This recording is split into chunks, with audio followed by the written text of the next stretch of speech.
2 Corinthiens 10, 3 à 5.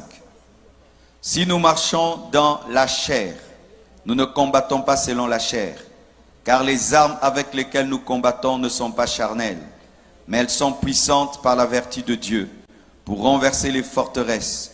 Nous renversons les raisonnements et toute hauteur qui s'élève contre la connaissance de Dieu, et nous amenons toute pensée captive à l'obéissance de Christ. Asseyez-vous, s'il vous plaît. Nous voyons que Paul est en train de parler du combat spirituel. Il dit que notre combat n'est pas contre les hommes, n'est pas contre la chair. Et nous les chrétiens, nous ne combattons pas les hommes, nous combattons les esprits. Même si tu me fais le mal, tu n'es pas mon ennemi, je combattrai l'esprit qui est derrière toi, mais toi je ne te combattrai pas. Et les armes que nous utilisons contre ces puissants de ténèbres ne sont pas des armes physiques, des kalachnikovs, ce ne sont pas des fusils, mais c'est la prière. Des armes spirituelles, le bouclier de la foi, le casque du salut, l'épée de l'esprit, par la vertu de Dieu, pour renverser des forteresses qui sont des raisonnements, dites raisonnements. Bien-aimés frères et sœurs, dans une nation, vous pouvez avoir des raisonnements qui sont des forteresses du diable qui vous empêchent d'être développés et de vivre la main de Dieu et la puissance de Dieu. Et aujourd'hui, Dieu m'a révélé 6 choses, 6 forteresses qui veut faire tomber aujourd'hui. Et je vous assure, si vous comprenez la parole de ce soir, votre pays sera béni. Mon message aujourd'hui, c'est la continuité du dernier message que j'ai donné à Port-au-Prince. Le dernier jour de la soirée de gloire à Port-au-Prince, j'ai parlé de en Jésus-Christ, les liens ancestraux tombent. Et aujourd'hui, c'est la continuité du dernier message que j'ai donné à Port-au-Prince. Et nous sommes bien placés. On m'a dit que Gonaïves, c'est la cité de l'indépendance. C'est cela? Amen. Bien-aimés frères et sœurs, derrière les forteresses, il y a des démons. Derrière les forteresses, il y a l'esprit de l'erreur. Derrière les faux raisonnements, il y a l'esprit des sectes. Derrière les faux raisonnements, il y a l'esprit du mensonge. Derrière les faux raisonnements, il y a l'esprit du serpent, l'esprit de l'égarement, l'esprit de l'antichrist. Nous voyons dans Genèse 3, versets 4 à 5, lorsque le serpent parlait à Ève, il lui a donné un faux raisonnement, afin de l'attraper, de l'assujettir. Alors le serpent dit à la femme, vous ne mourrez point, mais Dieu sait que le jour où vous en mangerez, vos yeux s'ouvriront et vous serez comme de Dieu, connaissant le bien et le mal. Le diable a mis dans la femme une forteresse, que Dieu était contre l'homme, que Dieu était jaloux de l'homme. Et cette forteresse, ce faux raisonnement que le diable avait mis dans la tête de Ève, l'a amené à pécher et à connaître la déchéance. Et dans votre nation, il y a une première forteresse. On vous dit ceci.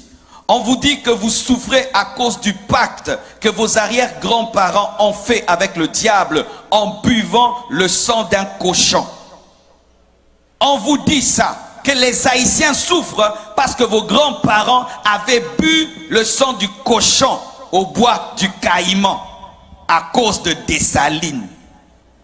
On vous dit que vous payez jusqu'aujourd'hui par des catastrophes naturelles, que les tremblements des terres que vous avez et la pauvreté que vous connaissez, c'est parce que vos ancêtres avaient bu le sang d'un cochon. D'autres disent, vos ancêtres avaient bu le sang d'un homme. Vous avez invoqué les démons du vaudou et Dieu, à cause de cela, vous fait payer cher jusqu'aujourd'hui en envoyant des catastrophes et en envoyant la pauvreté. Est-ce que c'est vrai? Regarde ton voisin, dis-lui, est-ce que c'est vrai?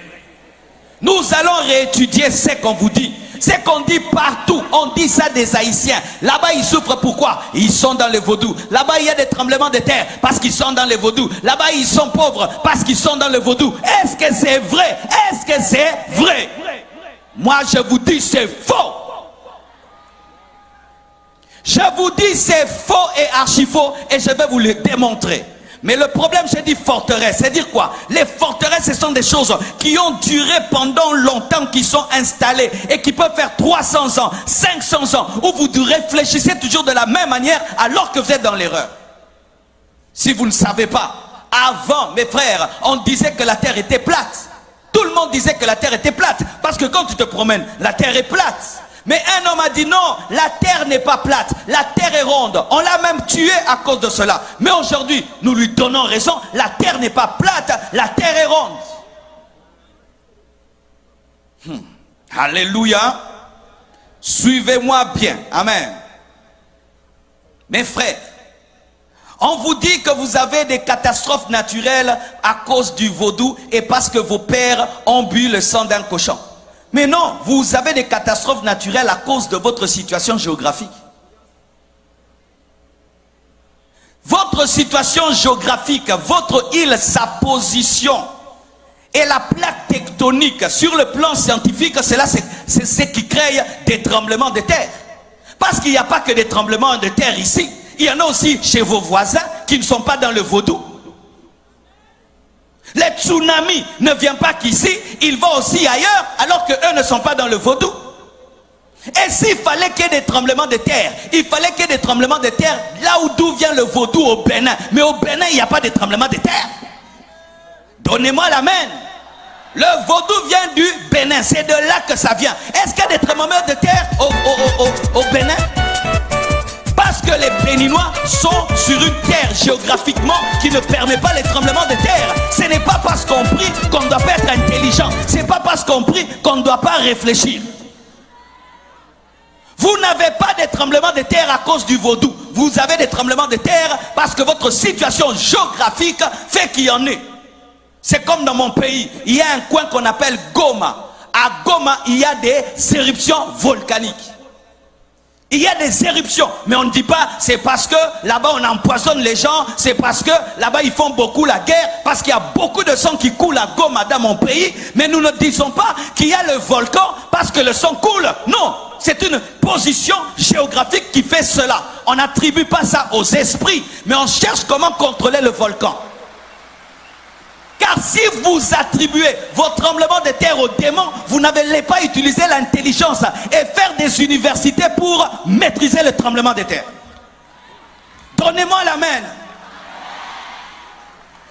Lorsque tous vos problèmes sont sorcellériques, vous n'allez pas réfléchir. Les Japonais aussi ont des tremblements de terre. Et qu'est-ce qu'ils ont fait? Ils ont étudié comment fabriquer des gratte-ciel qui résistent aux tremblements de terre. Là-bas, ils prient le vaudou, ils ont aussi des tremblements de terre. Arrêtez de dire ça, parce que vous êtes en train de donner la puissance à Satan et vos enfants ne seront pas intelligents. Vos enfants ne vont pas aller étudier pour dire comment nous pouvons faire pour vaincre cette situation. Vous pouvez dire, il faut commencer à planter ceci, il faut construire les routes comme ceci, il faut construire les maisons comme cela, nous devons faire ceci, nous devons... Mais vous ne mettrez jamais l'intelligence. Pourquoi? Parce qu'on ne combat pas les démons avec l'intelligence.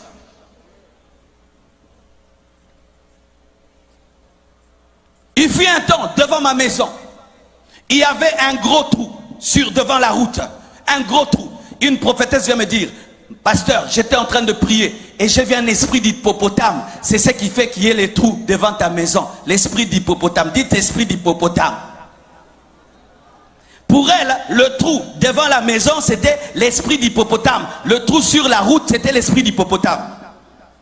Quelque temps après, le gouvernement engage des Japonais ou des Chinois pour arranger la route et les Chinois passent par là, ils remblent le trou. L'esprit d'hippopotame était parti parce que ce n'était pas l'esprit d'hippopotame, c'était l'esprit de désordre. C'était l'esprit de désordre. Il fut un temps, un homme qui a la peste, on disait qu'il était maudit. Mais aujourd'hui, avec la technologie, on est en train de guérir la peste. Si tremblement de terre est égal à vaudou, alors partout il y a des tremblements de terre, partout il y a des séismes. Est-ce qu'ils sont dans le vaudou? Et s'il fallait qu'il y ait des tremblements de terre, il fallait que ça commence là où le vaudou a commencé, au Bénin. Mais là-bas, il n'y a pas de tremblement de terre. Vous êtes pauvres parce que le vaudou, vos parents ont bu bu le sang. Bien aimé. Combien de gens sont en train de boire le sang maintenant? Combien de gens boivent le sang même humain, pas le sang d'un cochon? Aux États-Unis, dans des pays développés, mais ils sont riches. Quand vous attribuez votre pauvreté aux esprits, vous n'allez pas économiser, vous n'allez pas avoir une économie forte, vous n'allez pas vous battre pour avoir une bonne politique. Vous allez dire toujours le diable, le diable, le diable.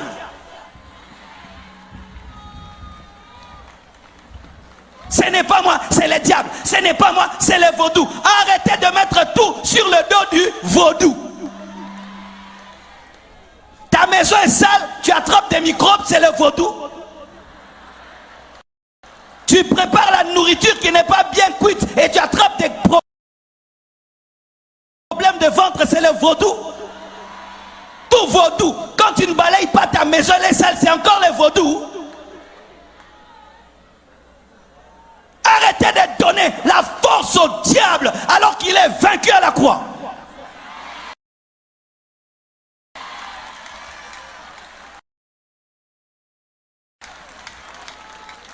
Donne-moi la main que je parle. Alléluia.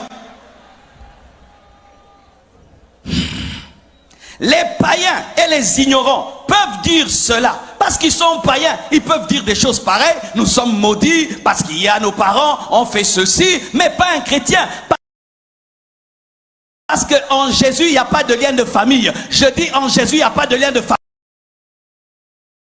Un chrétien ne subit pas les conséquences des péchés de ses parents. Je répète, un chrétien ne subit pas les conséquences des péchés de ses parents. Je répète, un chrétien ne subit pas les conséquences des péchés des parents.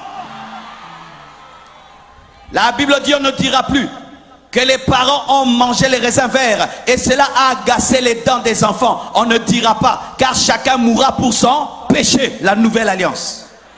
Alors ne dis pas que tu es en train de souffrir aujourd'hui parce qu'il y a des années, il y a quelques personnes qui ont bu un sang. Non. Alléluia. Et si même c'est le cas, nous voyons la présence de Joseph, un seul Joseph, dans la maison de Potiphar. Potiphar était un Égyptien, un occultiste, un magicien, qui avait fait des pactes avec le diable. Mais la présence de Joseph, qui avait l'alliance avec l'Éternel, a béni la maison de Potiphar. Et vous, vous avez l'alliance avec Jésus-Christ. Et votre présence chrétienne dans cette nation bénit cette nation. Cette nation n'est pas maudite, elle est bénie, elle est bénie, elle est bénie. Comment vous pouvez croire que quelques personnes qui pratiquent le vaudou, ça peut influencer tous ces chrétiens? Dites-moi alléluia. Donc vous tous ici, vous êtes incapables de bénir Gonaïf. Alors qu'un Joseph, un seul Joseph a béni l'Égypte. Mais vous êtes à combien de chrétiens? Combien d'églises? Combien de pasteurs? Et vous continuez à dire, ce pays, à cause du vaudou, c'est insulter Jésus, c'est insulter Dieu. C'est insulter Dieu, c'est insulter Dieu. Donc eux, leur petit groupe de vaudous là influence tout ce pays qui a tous ces chrétiens. Quand je marche sur la route, église, église, église, boutique, église, boutique, église, église, boutique, boutique, église, et toutes ces églises ne peuvent pas dire que ce pays est béni. Non, et archi faux.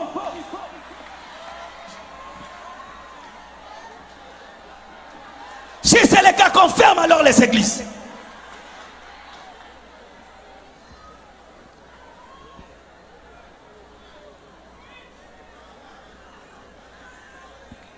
Donnez-moi la main. Un seul Joseph a béni une nation de sorcellerie. Un seul Joseph a béni toute une nation de sorcellerie. Mais 10 000 chrétiens, 1 million de chrétiens, vous dites non, c'est à cause du vaudou. Quelle confession d'impuissance!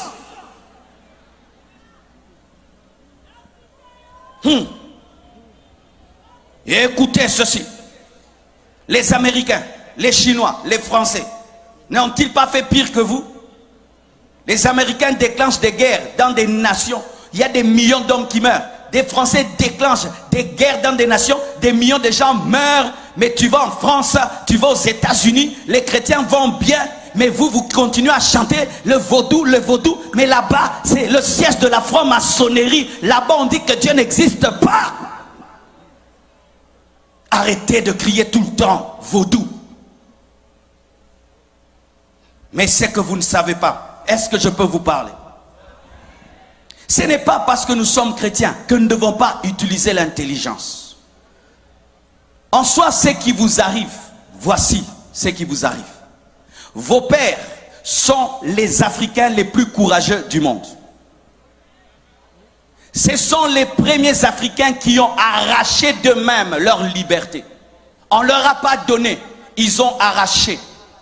Et l'homme dont vous parlez dans votre histoire, Toussaint Louverture, a tenu tête face à Napoléon Bonaparte, qui était un grand empereur. Il a même vaincu dans une bataille. Et c'était un mauvais signe pour le monde. Et ça allait se répercuter sur toute l'Afrique. L'homme noir allait dire qu'il peut. C'est pourquoi la communauté étrangère s'est liguée contre vous. C'est ça la vérité. Vous voyez que des démons. Ah, parce qu'on est chrétien, ne peut pas parler comme ça, hein, que je dise démon, hein, alors que mon intelligence me dit que non, il y a un complot contre vous. Il y a un complot contre vous pour que vous ne soyez pas des modèles pour les Congolais, pour les Béninois, pour tous les autres Africains qui puissent dire nous pouvons s'y tenir tête et poursuivre notre destinée. C'est pourquoi on vous combat, on vous assiège pour vous appauvrir afin qu'on dise si tu te libères, tu seras comme eux. C'est ça la vérité. C'est ça la vérité. Vous êtes comme les Juifs qui avaient quitté l'Égypte. Et maintenant, Pharaon est en train de vous poursuivre pour vous ramener en Égypte. C'est ce qui vous arrive. On veut vous ramener économiquement et politiquement. Et maintenant, au lieu que vous puissiez vous unir, vous êtes en train de vous diviser. Et le peu que vous avez, vous êtes en train de le détruire. Lorsque j'ai suivi sur Internet, quand vous faites les marches, vous cassez les boutiques. Non! Si vous marchez, marchez seulement. Ne cassez pas, ne pillez pas. Vous êtes en train de détruire le peu que vous avez. Vous détruisez le peu que vous avez. Je ne peux pas vous dire de ne pas revendiquer. Le pasteur ne peut pas dire ça. Et je ne peux pas vous dire marcher, non. Mais c'est que je peux vous dire, n'insultez pas et ne cassez pas. N'insultez pas et ne cassez pas. Mais sachez aussi, vous pouvez changer 10 000 présidents. Mais si dans la tête vous ne changez pas, vous aurez les mêmes problèmes. Vous aurez les mêmes problèmes. Changer de président, ça ne fait rien. C'est vous qui devez changer. Vous avez déjà eu combien de présidents? Combien de coups d'État? Combien? Donnez-moi la main. Je ne suis ni pour les pouvoirs, ni pour l'opposition. Même dans mon pays, je parle comme ça. Je suis au milieu du village. Je parle au peuple et je parle aux dirigeants. Et je suis au milieu.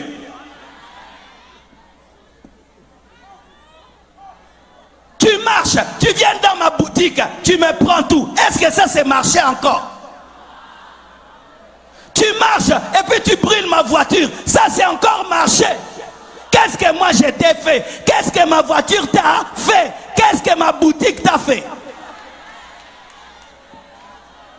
Ne commettez pas l'erreur que nous on a commis au Congo. Vous savez ce que nous on a fait au Congo? On a marché comme ça et puis on a pillé. On a pillé les plus grandes entreprises. On a pillé la zone industrielle. Et notre économie a reculé fois 100. Et la zone industrielle aujourd'hui est devenue une zone résidentielle. Qui ont détruit nous-mêmes? Et quelle force? On pouvait voir un Congolais qui transporte lui-même un congélateur. Cette force-là que tu as pour piller, tu ne peux pas l'utiliser pour travailler. La force que tu as là pour transporter des congélateurs, tu ne peux pas l'utiliser pour travailler et développer ton pays.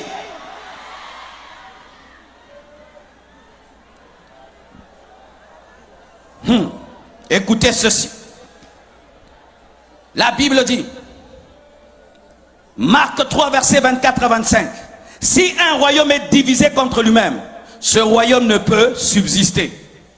Les Métis de leur côté, les Noirs de l'autre côté, les Métis de l'autre côté, les Noirs. Vous tous venez de l'Afrique, amen, hein? Venez de l'Afrique. Vous êtes des Africains qu'on a posés sur cette île, amen, hein? Arrêtez de vous diviser, arrêtez de vous diviser. Vous avez une même vision, une même destinée. Arrêtez de vous battre dans le bateau. Vous risquez de renverser le bateau et vous tous, vous allez mourir. Arrêtez, mettez la paix et mettez les intérêts collectifs en avant. Cessez de mettre les intérêts personnels en avant. Un royaume qui est divisé contre lui-même ne peut subsister. Une nation divisée contre elle-même, cette maison plutôt, ne peut subsister. Faites attention de vous diviser et de vous détruire alors que vous êtes en train de jouer le jeu de vos ennemis. Le jeu de vos ennemis, de ceux qui ne sont pas là mais qui sont là. Pendant que vous déchirez, vous êtes en train de jouer le jeu de Pharaon. Si Israël, pendant qu'il devait traverser la mer Rouge, commençait à se chamailler, Pharaon allait les rattraper. Et vous, au lieu de traverser la mer Rouge, vous vous chamaillez, vous vous chamaillez, vous vous chamaillez. Et puis Pharaon vous attrape et vous ramène en servitude. Vous qui avez étudié, vous qui êtes des têtes pensantes, utilisez votre intelligence avec le Saint-Esprit pour développer votre nation. C'est pourquoi l'Église ne doit pas engendrer que des pasteurs, doit engendrer aussi des juristes, des économistes, des professeurs, pas seulement des pasteurs et des prophètes. On ne doit pas seulement avoir des pasteurs. Toi tu seras pasteur, toi tu seras pasteur. Non, toi aussi tu seras ministre, toi tu seras avocat, toi tu seras aussi. Nous ne devons pas seulement avoir pasteur, pasteur, pasteur, pasteur. Nous ne devons pas seulement engendrer des églises, nous devons aussi engendrer des entreprises, pas seulement des églises, des écoles, des hôpitaux, des entreprises, pas seulement des églises. Nous devons avoir des chrétiens qui sont des sénateurs, qui sont des députés.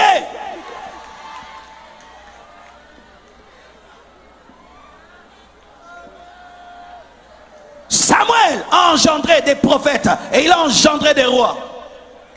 Il n'a pas seulement engendré des rois, il a engendré des prophètes. Pas seulement des prophètes, des rois aussi. Mais nous, l'église, nous n'engendrons que des prophètes. Et quand on a des problèmes de royauté, on n'a personne.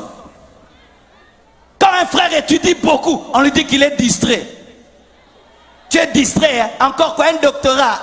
Encore un doctorat. Il a eu un master. Frère, il est jaloux de toi. 2 masters, 3 masters, 4 masters et dirige cette nation.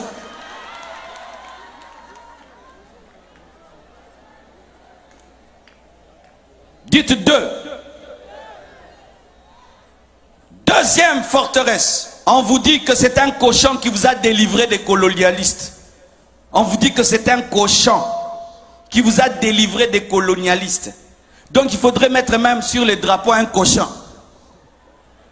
Mais oui, quand vous dites que c'est un cochon qui vous a délivré, il faut mettre un cochon sur les drapeaux. Dites non, non, non, dites non. Dites c'est faux. Ajoutez c'est faux. Dites c'est faux. Dites un cochon ne nous a pas libérés. Mais c'est Dieu qui nous a libérés. Par notre courage, par notre détermination, par notre intelligence. Au nom de Jésus.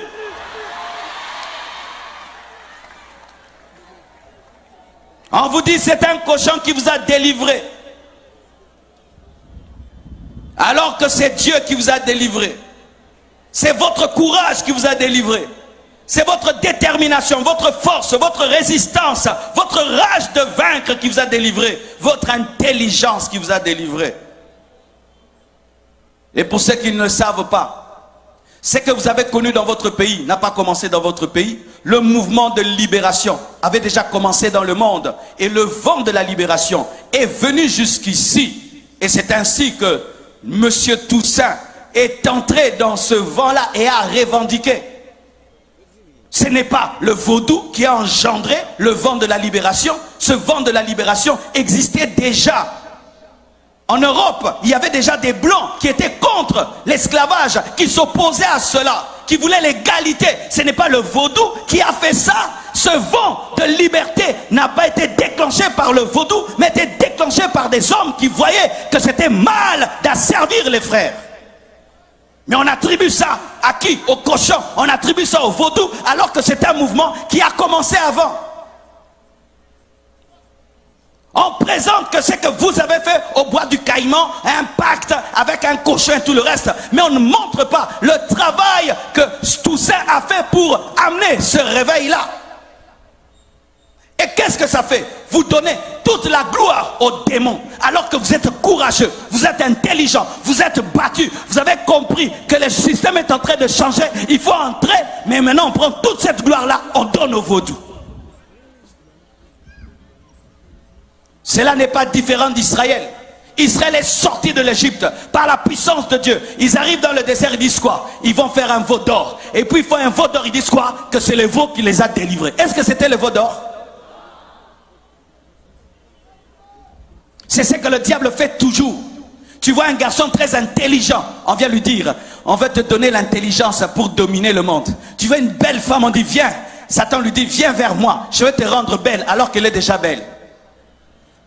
Vous allez voir, le grand footballeur, c'est lui qu'on cherche. Viens, on va t'aider à marquer des buts, alors qu'il est déjà un grand footballeur. Quelqu'un chante déjà très bien. Viens, on va te donner le succès, tu auras une belle voix, alors que déjà, il chante bien. Quelqu'un déjà fort, viens, on va te donner les fétiches pour être fort, alors qu'il est déjà fort. Et c'est ce qui est arrivé. Vous étiez déjà courageux. Vous étiez déjà des Africains différents, qui voulaient la liberté. Et maintenant le diable vient s'accaparer de votre victoire pour dire que c'est par lui que vous l'avez fait. Alors que non. Et si vous ne savez pas, c'est une technique dans le monde. Lorsque l'homme blanc fait quelque chose, on dit l'intelligent. Lorsque l'homme noir fait quelque chose, on dit que c'est le hasard. Lorsque l'homme blanc fait quelque chose, on dit que c'est la stratégie. Quand l'homme noir fait quelque chose, on dit quoi? C'est le fétiche. Bien-aimé, la victoire où Toussaint a vaincu Napoléon Bonaparte pendant longtemps n'était pas écrite, elle n'était même pas étudiée dans les universités. Pourquoi? On ne pouvait pas reconnaître qu'un noir avait gagné un blanc. Et quand on veut reconnaître cela, on dit quoi? C'était le vaudou qui l'a permis. Non, il était plus intelligent que Bonaparte, il était plus intelligent. Mais maintenant tout ça, toute cette histoire, cette belle histoire formidable que nous devons nous étudier dans nos pays, dans nos universités, vous donnez ça au vaudou. Moi, c'est à peine que j'ai découvert votre histoire. Imaginez, vous êtes les premiers Africains à avoir été délivrés, qui se sont eux-mêmes libérés. On ne vous étudie même pas dans les universités. Mais quand on parle de vous, la nation du vaudou, alors que vous deviez être même des exemples pour tous les Africains. Nous devions tous venir ici vous poser des questions. Mais vous prenez cette gloire, vous donnez au diable. Et les gens ont peur même de venir ici à cause du vaudou, alors qu'on ne sent même pas le vaudou. Regardez l'atmosphère. Est-ce que vous me comprenez? Est-ce que vous comprenez ce que je dis? La gloire qui est à Dieu a été donnée au veau d'or. Et la gloire qui est à Dieu dans votre nation a été donnée à un cochon. Mais qu'est-ce que Moïse a fait? Il a détruit le veau d'or. Et l'église venait détruire ce cochon. Église, détruisez ce cochon. Pasteur, quand vous prêchez, détruisez ce cochon. Détruisez. Dites ce n'est pas lui. Ce n'est pas lui. Comme Moïse, détruisez les cochons. Dites à vos fidèles que c'est faux. Dites à vos enfants que c'est faux. Donne-moi la main, je vais te parler.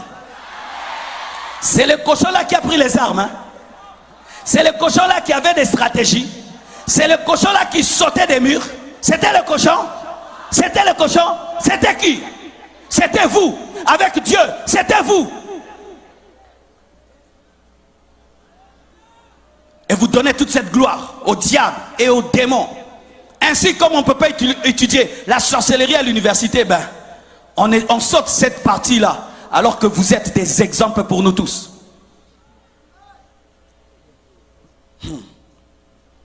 Donne-moi la main. Dites 3. On vous dit que vaut mieux servir le diable que Jésus. On vous dit, Satan, il est mieux que Jésus. Et vous mettez Jésus sur le même pied d'égalité que Satan. Alors qu'ils ne sont pas dans la même catégorie. Satan c'est un poids mouche. Jésus c'est un poids lourd. Un poids lourd ne peut pas combattre un poids mouche. Ce sera vraiment un assassinat. Alléluia. C'est pourquoi il t'envoie toi d'aller chasser le diable. Parce que lui et le diable, vraiment, il ne peut pas. Il t'envoie toi, va les chasser. Alléluia. Jésus est créateur. Satan est une créature. Comment tu peux comparer Jésus à Satan?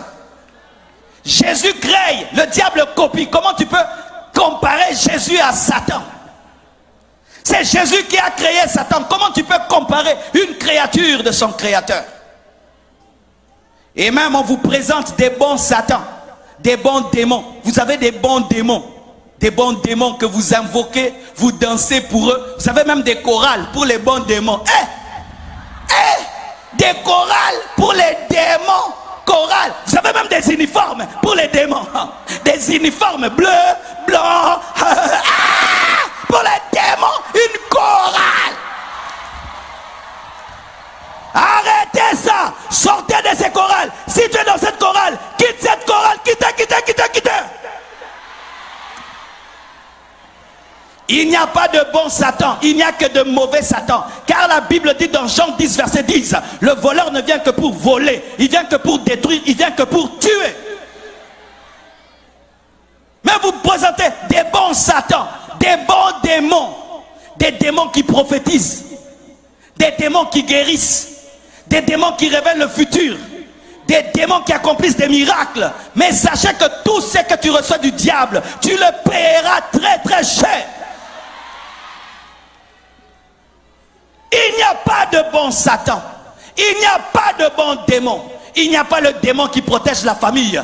Si vous avez un démon dans votre famille qui vous protège, il vous détruit. Il n'y a pas un démon protecteur. Il n'y a que des démons destructeurs.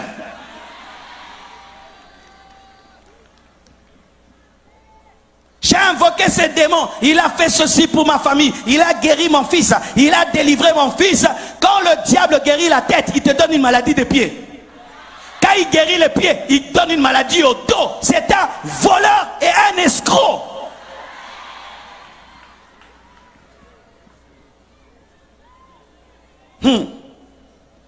Exode 7, verset 10 à 12 nous dit: Moïse et Aaron allèrent vers le Pharaon, et ils firent ce que l'Éternel avait ordonné. Aaron jeta sa verge devant Pharaon et devant ses serviteurs, et elle devint un serpent. Mais Pharaon appela ses sages et des enchanteurs et des magiciens d'Égypte, eux aussi, dites eux aussi. Ils ont fait l'imitation, en firent autant que leurs enchantements, autant par leurs enchantements. Ils jetèrent tous leurs verges et elles devinrent des serpents. Mais la verge d'Aaron engloutit les verges mais n'a pas grossi.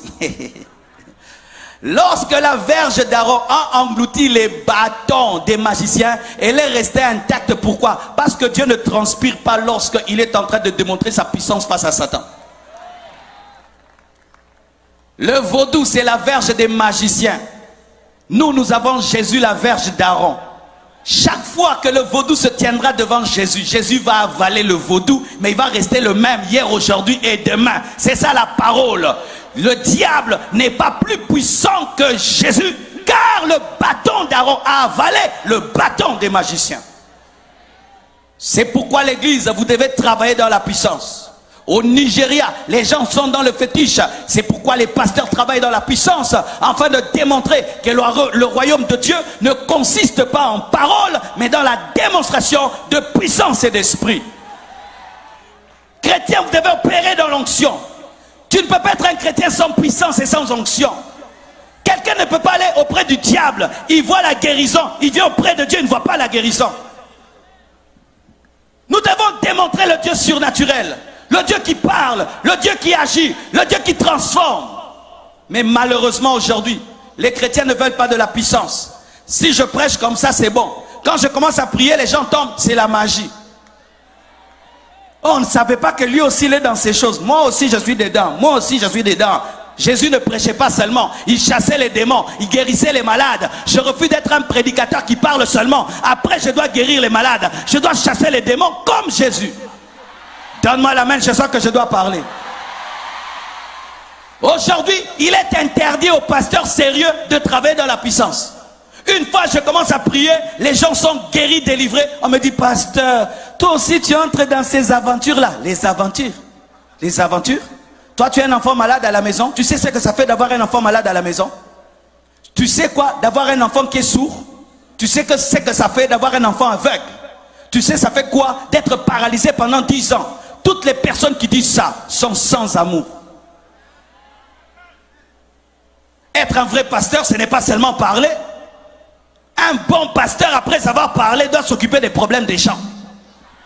Parce que Jésus ne parlait pas seulement, il s'occupait aussi des problèmes des hommes. Arrêtez de combattre les vrais hommes de Dieu qui travaillent dans la puissance, c'est important.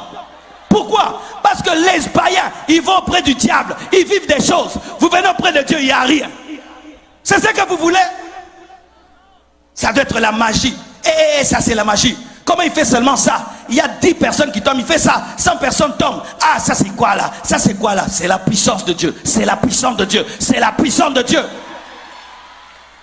Dieu n'est pas seulement celui qui convertit les cœurs. Il est aussi celui qui ouvre les yeux des aveugles, qui guérit les malades, qui chasse les démons. C'est la parole.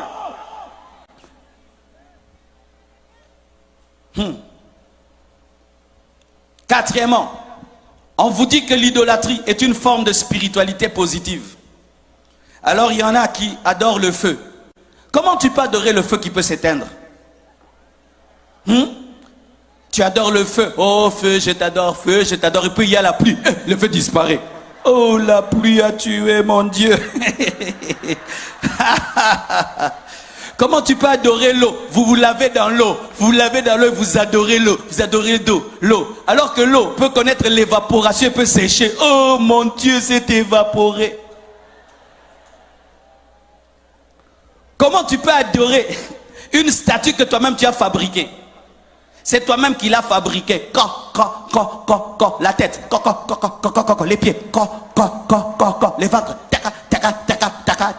les yeux, la bouche, toi-même, tu le crées, tu lui dis tu auras 1 mètre, tu auras 2 mètres, tu seras mince, tu seras gros, tu seras beau, tu seras vilain, c'est toi qui détermine. Et pour qu'il soit stable, tu dois mettre des clous. Il fait comme ça. Dieu bouge. Mets les clous là-bas. Non, il est penché. Dieu est penché. Mets tout droit. Dieu est debout. Dieu est debout. 10 sottises, 10 bêtises. 10 bêtises. Ajoute 10 bêtises. Comment moi je te crée, je t'adore? C'est toi qui dois m'adorer parce que je t'ai créé. Comment je te crée en bois, en ciment, et puis encore je me prosterne devant toi? Ça n'a pas de sens. Ça n'a pas de sens. Tu prends le bois de ta maison, toi-même tu le coupes, toi-même tu le tailles, et puis tu l'adores encore. Est-ce que ça a du sens? Ça a du sens. Et c'est toi qui dois veiller sur Dieu, que personne ne touche Dieu. Et tu essuies Dieu. Et Dieu est sale, Dieu est sale. Et Dieu est penché. Et arrangeons Dieu. Et Dieu. Mon Dieu, on ne le suit pas. Mon Dieu, on ne le protège pas. Mon Dieu ne disparaît pas. Mon Dieu ne meurt pas. Mon Dieu est éternel. Viens vers Jésus, jette tes idoles, jette tes statues, jette tes fétiches, jette ça, jette.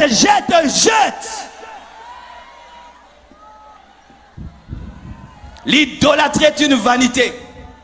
Et sachez que derrière chaque idole, il y a un démon.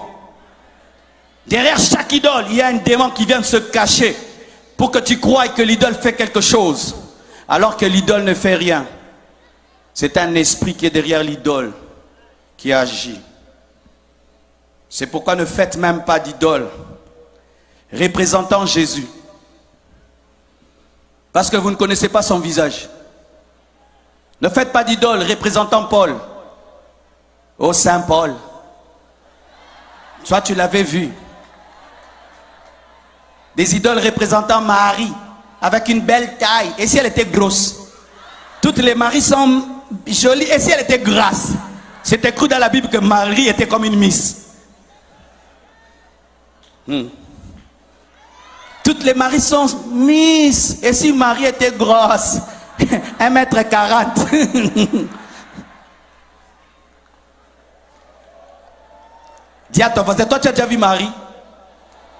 Et vous mettez des photos de Jésus dans vos maisons. Vous avez déjà vu Jésus avec des photos de Jésus dans vos maisons? Celui-ci, Jésus, les yeux bleus. L'autre, Jésus, les yeux verts. Maintenant, Jésus avec quels yeux? Il faut l'adorer en esprit, en vérité, en esprit, en vérité, en esprit, en vérité, en esprit, en vérité. Le chrétien n'adore pas devant des statues, ni devant des photos. Il prie en esprit et en vérité. Et enlevez même les photos des saints de vos maisons. Ne priez pas devant les photos.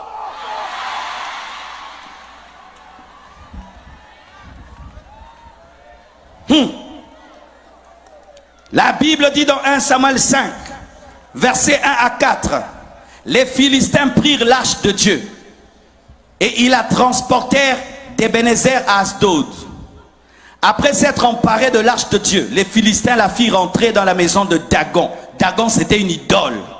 Et la placèrent à côté de Dagon. Ils mettent ici l'arche de Dieu et puis à côté de Dagon. Dites, ils mettent ici l'arche de Dieu à côté de Dagon. Donc, ils veulent dire qu'ils se ressemblent. Le lendemain, les Asdodiens qui s'étaient levés de bon matin trouvèrent Dagon étendu, la face contre terre, en train d'adorer l'Éternel. Oh, je t'adore, je t'adore, je t'adore, pardonne-moi, je t'adore. Alléluia. Ah, j'aime cette histoire. Face contre terre, devant l'arche de l'Éternel. Écoutez, les Asdoniens prirent Dagon. C'est pas Dagon qui s'est relevé. On a aidé Dieu. Dieu Dagon, papa relève-toi. Et puis ils prirent Dagon et le remirent à sa place. Allez, Dagon, sois fort, sois debout, sois debout. On le remit. Arrête d'adorer l'arche. Dites le lendemain. Le lendemain encore, s'étant levé de bon matin. Là maintenant c'était grave. Ils trouvèrent Dagon étendu, la face contre terre, devant l'arche de l'Éternel. Maintenant quoi? La tête de Dagon et ses deux mains étaient abattues sur le seuil. Dieu l'a coupé en 1000 morceaux. Alléluia. Ça révèle quoi? L'idole n'est rien. Arrêtez d'adorer vos idoles. Adorez le Dieu de l'arche. Elohim, Elolam, le Dieu vivant, le Dieu parfait, le Dieu redoutable, le créateur du ciel et de la terre, le créateur des arbres, le créateur de la terre, le créateur du feu, le créateur de l'eau, le créateur des rivières. Adorez Jésus. Tout a été créé par lui et pour lui. L'eau, le feu, tout a été créé par lui et pour lui.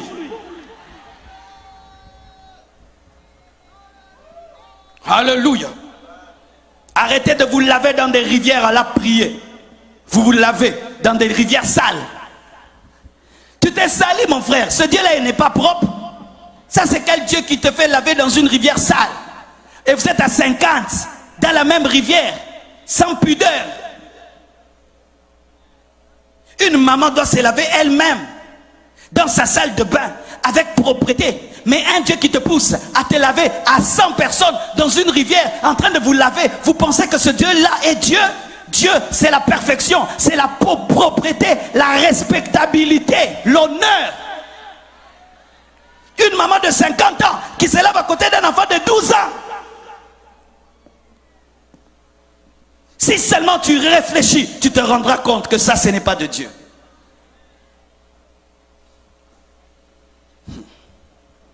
Cinquièmement, on vous dit que la Bible, c'est le livre du colonialiste.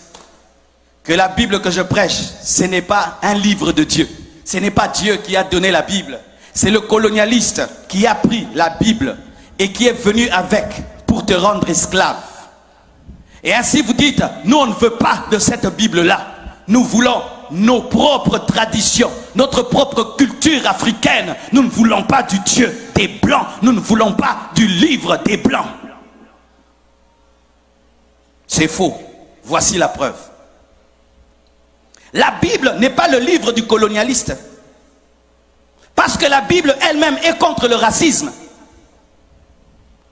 Et la Bible originelle, la première Bible, pas la Bible en français, en lingala, en anglais, parce que ce n'est pas ça la première Bible. La première Bible n'a pas été écrite en français. La première Bible a été écrite en hébreu, en araméen, l'Ancien Testament, et le Nouveau Testament en grec.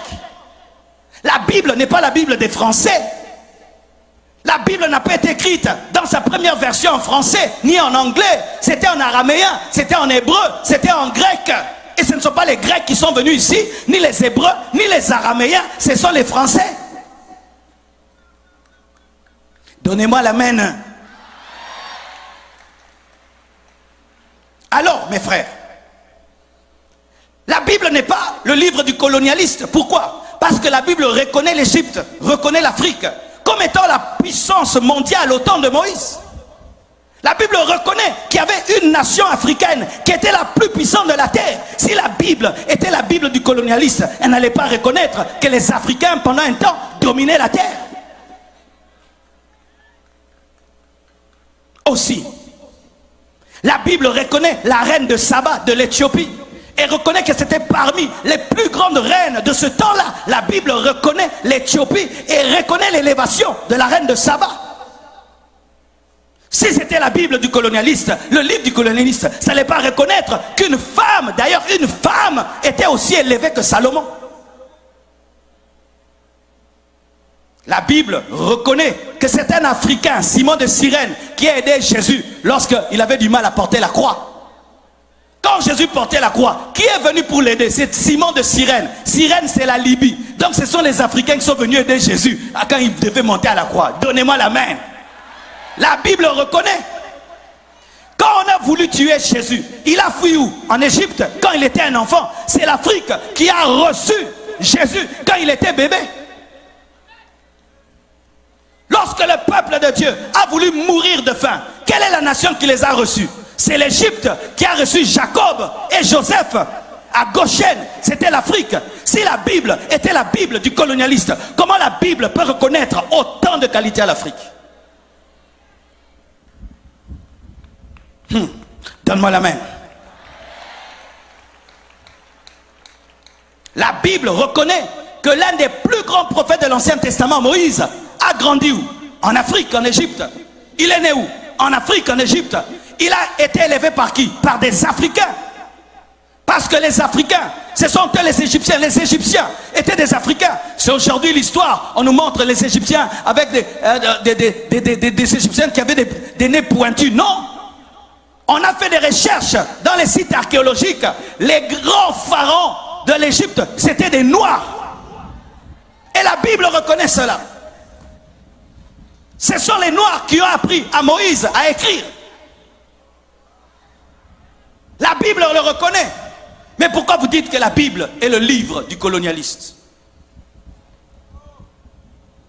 Lorsque maintenant nous-mêmes, nous sommes venus lire, nous sommes rendus compte que c'est vrai, dites c'est vrai.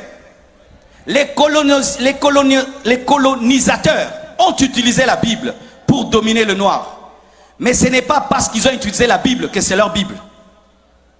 Ce n'est pas parce que je prends un couteau, je te tue avec, que ça devient mon couteau. Je l'ai mal utilisé. Il était fait pour préparer, moi je l'ai utilisé pour tuer. Est-ce que je vais jeter un couteau parce que le couteau a tué quelqu'un alors qu'à la base on l'a utilisé pour préparer? Est-ce que je vais arrêter d'utiliser l'électricité parce qu'un frère ici a touché et il est mort? Il a mal approché l'électricité et il est mort. Mais ce n'est pas que l'électricité est mauvaise. Les colonisateurs qui ont mal utilisé la Bible, c'était des chrétiens qui avaient abandonné Dieu et des faux serviteurs de Dieu. De la même manière qu'aujourd'hui, il y a des gens aujourd'hui qui utilisent mal la Bible pour escroquer le peuple de Dieu. Mais ce n'est pas pour autant que la Bible est mauvaise. Ce sont eux qui utilisent mal. Les colonisateurs qui sont venus au milieu de vous, c'était des apostats. C'était des faux serviteurs de Dieu. C'était une église qui avait abandonné Dieu, qui utilisait maintenant la Bible pour avoir l'argent. Mais ce n'est pas pour autant que la Bible est mauvaise, parce qu'elle était mal utilisée. On l'a mal utilisée, mais la Bible est une bonne parole.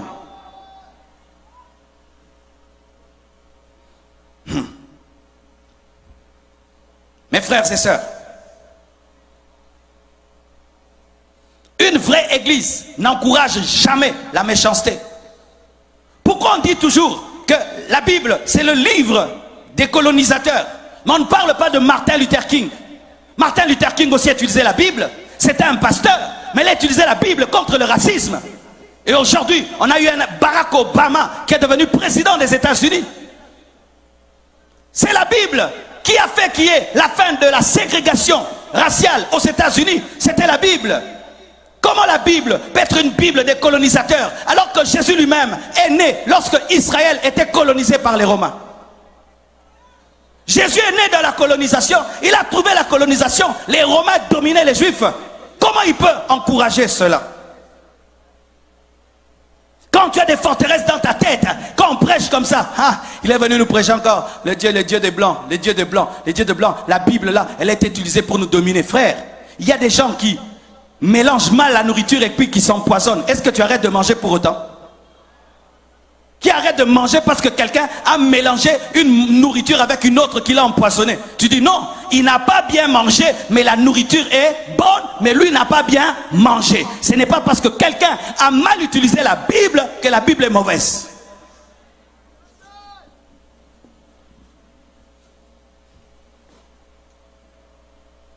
Et on vous dit encore que Jésus-Christ est le Dieu des Blancs. Jésus est le Dieu des Blancs. Comme il y a le Dieu des Blancs, nous devons avoir le Dieu des Noirs. Donc toute race ait son Dieu, c'est ça. Jésus n'était pas européen, mes frères. Jésus n'était pas français. Jésus n'était pas américain. Quand vous rejetez Jésus à cause des Français, quand vous rejetez Jésus à cause des Américains, mais Jésus n'était pas français, Jésus n'était pas américain. Jésus n'a même jamais prêché en Amérique. Il n'a même jamais prêché en France. Lui-même était juif. Lui-même est né dans une nation occupée, colonisée par les Romains. Comment est-ce que Jésus-Christ va encourager le colonialisme? Et même s'il avait une peau claire, sachez que son sang était aussi rouge que le sang des Africains. Alléluia.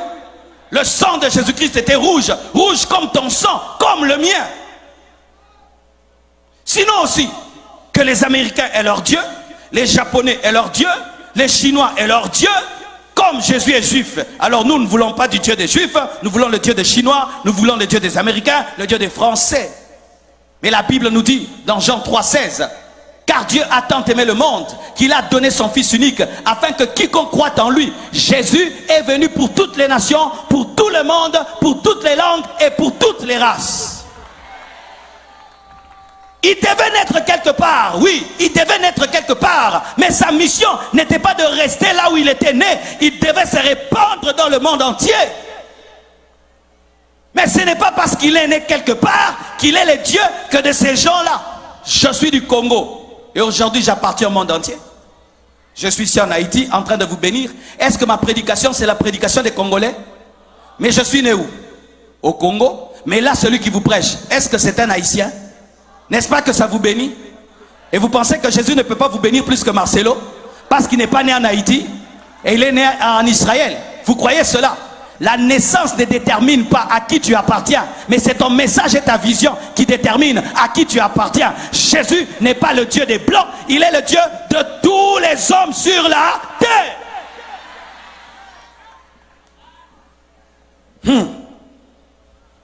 Je vais vous donner deux passages clairs dans la Bible qui révèlent que Jésus-Christ n'est pas le Dieu des Blancs et pas le Dieu des Noirs. Galates 3, verset 28 à 29. Galates 3, 28 à 29. La Bible dit, il n'y a plus ni juif ni grec.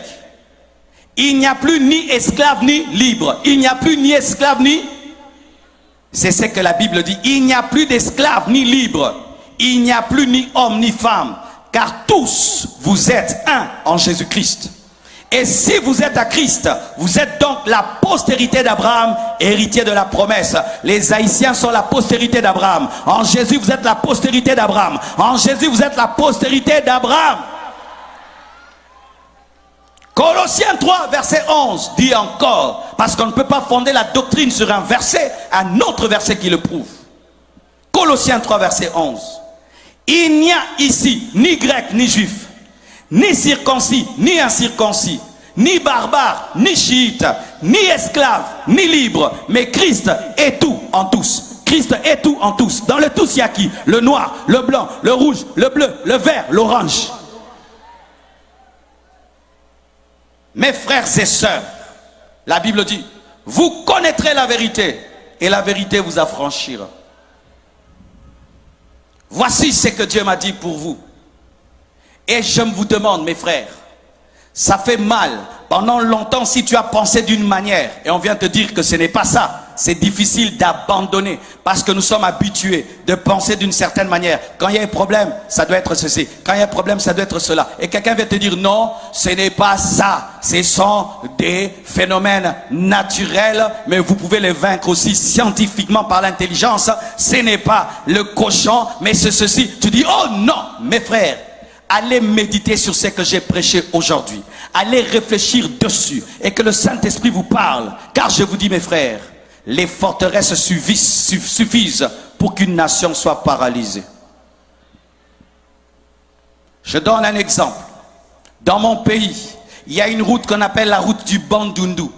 On disait que sur cette route, il y avait des esprits parce qu'il y avait beaucoup d'accidents. Les camions se jetaient tout le temps dans l'eau, qu'on appelait, je crois, Maindo, mais quelque chose comme ça. Et on disait qu'il y avait des esprits dans l'eau qui aspiraient les camions. Dites aspirer les camions. Alors tout le monde qui allait au Bandundu avait peur. Les gens priaient. Quand ils arrivaient sur cette route-là, ils priaient, oh Dieu, oh Dieu. Il y a des esprits de mort ici. Mais vous savez, quand on a agrandi la route, on a agrandi les ponts, il n'y a plus d'accidents. C'était les démons. C'était quoi? Une mauvaise route. Mais on dit qu'il y avait des esprits qui aspiraient les gens dans l'eau. C'est ça notre problème souvent, en tant qu'Africains.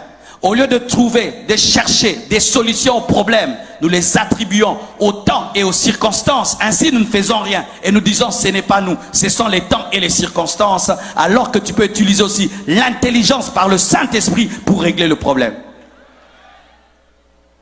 Lorsque Jacob devait avoir son héritage auprès de Laban, Laban l'a escroqué. Il n'a pas dit je suis maudit. Il a trouvé l'intelligence auprès de Dieu de sorte qu'il pouvait mettre des arbres dans l'eau pour qu'il puisse avoir son héritage. Il a utilisé l'intelligence.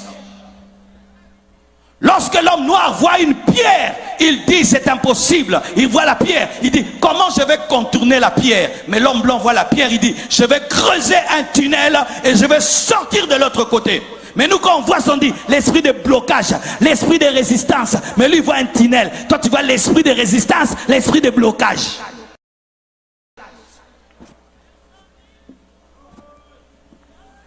Réveillez-vous, mes frères et sœurs. J'aimerais vous dire la vérité. Lorsque je suis venu en Haïti et je suis venu au Gonaïve, je pensais que je vais trouver une terre détruite, anéantie. Vous avez un beau pays. Vous avez un beau pays. Et je ne veux pas rendre jaloux ceux de Port-au-Prince, mais moi j'aime Gonaïve plus que Port-au-Prince. Pardonnez-moi, ne soyez pas jaloux, hein? C'est ma liberté. Vous voyez ce vent-ci, waouh! Vous avez des belles routes. Mais vous avez un paradis. Vous savez ça? Est-ce que vous savez ça? Vous voulez tous aller aux États-Unis alors que vous avez un paradis? Vous avez un paradis. Vous avez un paradis. Vous voulez tous aller aux États-Unis. Si vous tous allez aux États-Unis, qui restera dans ce pays? Qui va bâtir ce pays? Qui restera ici? Et je ne suis pas en train de vous flatter parce qu'on est habitué, les évangélistes flattent toujours. Je vous assure, si vous mettez tout votre cœur ici, vous mettez votre intelligence, vous allez aux États-Unis, vous étudiez, vous prenez ce que vous avez vu là-bas, vous amenez ici, vous amenez ici, ce que vous voyez là-bas, vous amenez ici, ce que vous voyez là-bas, vous amenez ici. Faites comme les Chinois, faites comme les Chinois. Dans tous les avions que tu prends, tu vois les Chinois, ils partent mais ils reviennent, ils partent mais ils reviennent. Quand ils voient, vous faites du Nike, ils font du Nike. Vous faites de Adidas, ils font Adidas. Vous faites Texas, ils font Texas. Les Chinois aussi, ils exagèrent. Mais voyez comment ils se développent. Mais vous êtes parmi les Africains qui sont les plus nombreux aux États-Unis. Partout tu vas aux États-Unis, tu trouves des Haïtiens. Tu vas au Canada, tu trouves des Haïtiens. Des pays développés. Pourquoi vous allez là-bas? Et là, j'aimerais parler à la diaspora haïtienne dans le monde. Qu'est-ce que vous faites aux États-Unis? Si vous ne construisez pas des écoles ici, qu'est-ce que vous faites aux États-Unis? Si vous ne ramenez pas l'intelligence et la technologie ici, qu'est-ce que vous faites là-bas? Qu'est-ce que vous faites là-bas? Pour envoyer des photos, vous êtes habillé en Nike, habillé en Adidas, vous êtes en train de faire brancher comme paf dadu, paf dadu, paf dadu, paf paf. Revenez bâtir votre nation, investissez dans votre nation, construisez des écoles et des hôpitaux. Les Juifs étaient répandus dans le monde entier, mais ils sont rentrés dans leur pays, qui était un désert, et ils ont bâti la grande nation. Tout le monde va en tourisme en Israël. Vous êtes dans une nation proche des États-Unis. Vous devez copier et prendre, de sorte que quand on vient ici, on pense qu'on est aux États-Unis, pas on pense qu'on est en Afrique. Dieu m'a dit aujourd'hui de parler en termes d'équilibre, parce que mon message a 4 piliers: l'amour, la sainteté, la puissance et l'équilibre. Aujourd'hui, c'est un message d'équilibre que je vous ai apporté. Et je ne vais pas chasser les démons aujourd'hui, je vais chasser des mains. Que Dieu vous bénisse abondamment. Tenons-nous debout, nous allons prier pour notre nation. Demain, ce sera un culte des familles. Je vais parler aux familles et nous allons prier pour la guérison des malades. Vous avez quelqu'un de malade à la maison, amenez-le demain. Venez en famille avec papa, maman et les enfants. Nous allons donner un message sur les caractéristiques d'une famille influencée par les démons. Dis ça, les caractéristiques d'une famille influencée par les démons. Demain, nous allons en parler et demain, nous allons prier pour les malades. Élevons nos mains et prions pour Haïti. Prions. Prions. Peux-tu montrer devant Dieu que tu as de l'amour pour ta nation? C'est que nous voulons, c'est toi. C'est que nous voulons, c'est toi. C'est que nous voulons, c'est toi.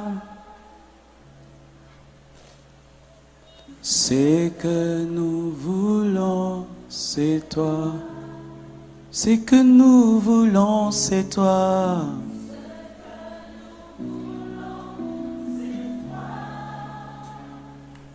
Alléluia.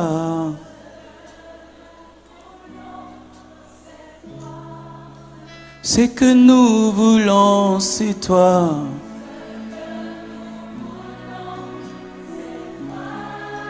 C'est que nous voulons, c'est toi.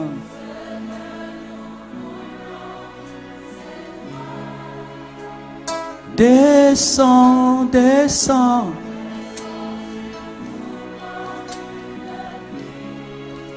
Une brise légère dans la douceur de ta présence. Ta nuée nous entoure. Ta nuée nous entoure.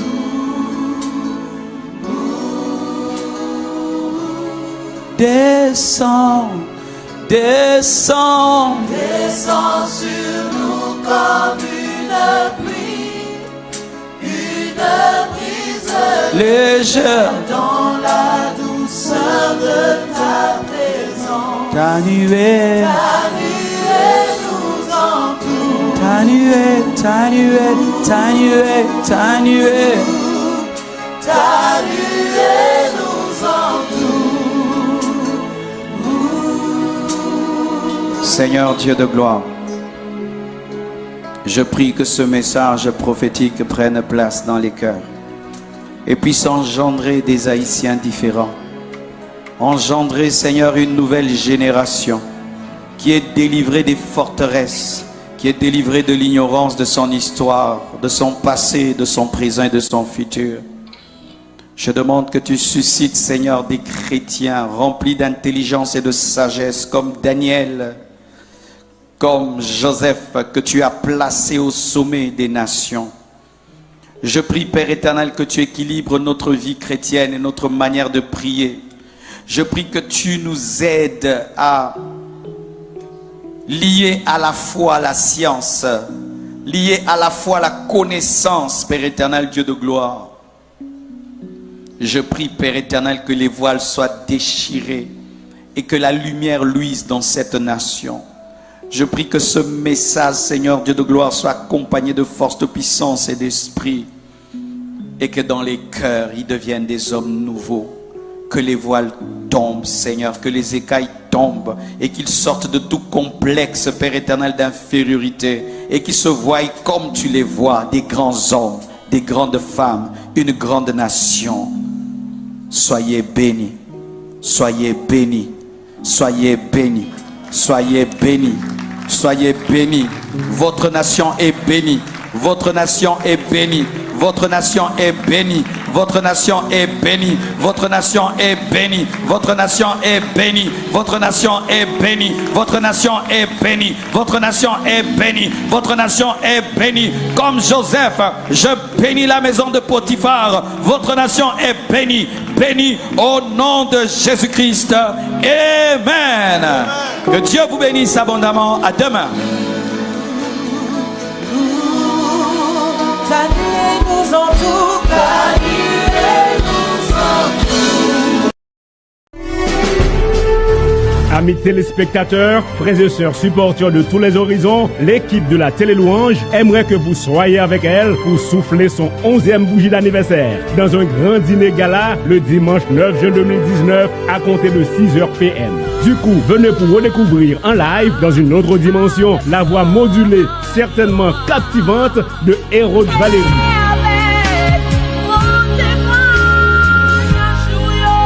Et pour la première fois à Boston, depuis la Floride, l'artiste à la voix exceptionnelle, Marielle Donatien Jean-François. C'est pas fini encore. Le comédien Jean Laplante sera de la partie pour agrémenter la soirée. Jesus for buy one, get one free. Conférence de circonstances, révérend Michel Storly, directeur général de la radio 4VH.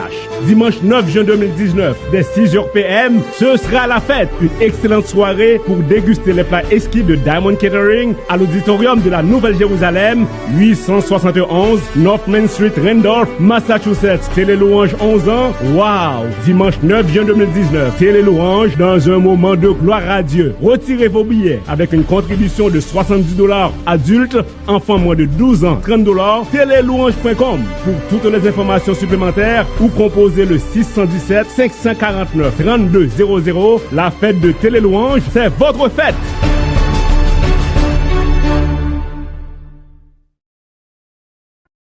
My name is Bermina Sherry and I watch Télé Louange every day with my mom. Toute la louange